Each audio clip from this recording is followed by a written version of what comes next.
ವೀಕ್ಷಕರೇ ಪ್ರಣಾಮ. ವಿಶ್ವ ಪ್ಲಸ್ ಟಿವಿಗೆ ಸ್ವಾಗತ.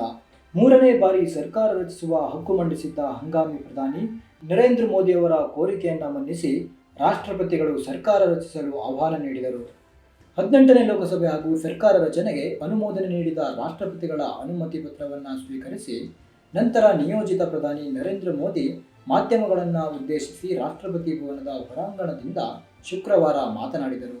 ಇದು 18ನೇ ಲೋಕಸಭೆಗೆ ಆರಂಭ ಕಾಲ. ಅಂತೆಯೇ ಸಂಖ್ಯೆ 18 ಮಾನವ ಜೀವನದ ಕಾಲಘಟ್ಟದಲ್ಲಿ ಮಹತ್ವದ ಸಂಖ್ಯೆಯಾಗಿದೆ ಎಂದು ಮೋದಿ ಅಭಿಪ್ರಾಯಪಟ್ಟರು. ಸ್ವಾತಂತ್ರ್ಯ ಭಾರತಕ್ಕೆ 2047ರ 100ರ ಸಂಭ್ರಮ. ಆ ಸಂಭ್ರಮದ ಭವ್ಯ ಹಾಗೂ ಪ್ರಗತಿಶೀಲ ಭಾರತದ ರಾಹದಾರಿಯ ನಡೆಗೆ 18ನೇ ಲೋಕಸಭೆ ಮೊದಲ ಮೆಟ್ಟಿಲು.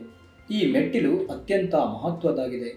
ದೇಶದ ಪ್ರಜೆಗಳು ಮತ್ತೊಮ್ಮೆ ಎನ್ಡಿಎ ಕೂಟಕ್ಕೆ ಜನಾದೇಶ ನೀಡಿದ್ದಾರೆ. ಇದೇ ಸಂದರ್ಭದಲ್ಲಿ ಮತ್ತೊಮ್ಮೆ ಕೇಂದ್ರದಲ್ಲಿ 3ನೇ ಬಾರಿ ಸರ್ಕಾರ ರಚಿಸಲು ಅವಕಾಶ ಕೊಟ್ಟಿದ್ದಾರೆ. ಪುನಃ ಜವಾಬ್ದಾರಿ ಕೊಟ್ಟಿದ್ದಕ್ಕೆ ನಿಯೋಜಿತ ಪ್ರಧಾನಿ ಮೋದಿ ಜನತೆಗೆ ಕೃತಜ್ಞತೆ ಸಲ್ಲಿಸಿದ್ದಾರೆ.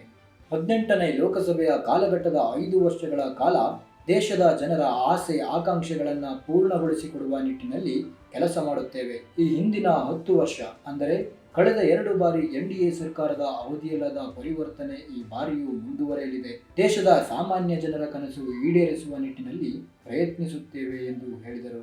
ಅಂದು 2014ರಲ್ಲಿ ತಾವು ಲೋಕಸಭೆಗೆ ಹೊಸಬ. ಈಗ 10 ವರ್ಷಗಳ ಸುದೀರ್ಘ ಆಡಳಿತ ಅನುಭವ ಜೊತೆಗಿದೆ. ಈ 10 ವರ್ಷದ ಅನುಭವದ ಕಾರಣ ತಮ್ಮ 3ನೇ ಅವಧಿಯ ಹೊಸ ಸರ್ಕಾರ ಅಸ್ತಿತ್ವಕ್ಕೆ ಬಂದ ತಕ್ಷಣ ತುರ್ತಾಗಿ ಕೆಲಸ ಆರಂಭಿಸಲು ಸಾಧ್ಯ ಎಂದು ಪ್ರಧಾನಿ ಇಂಗಿತ ವ್ಯಕ್ತಪಡಿಸಿದ್ದಾರೆ.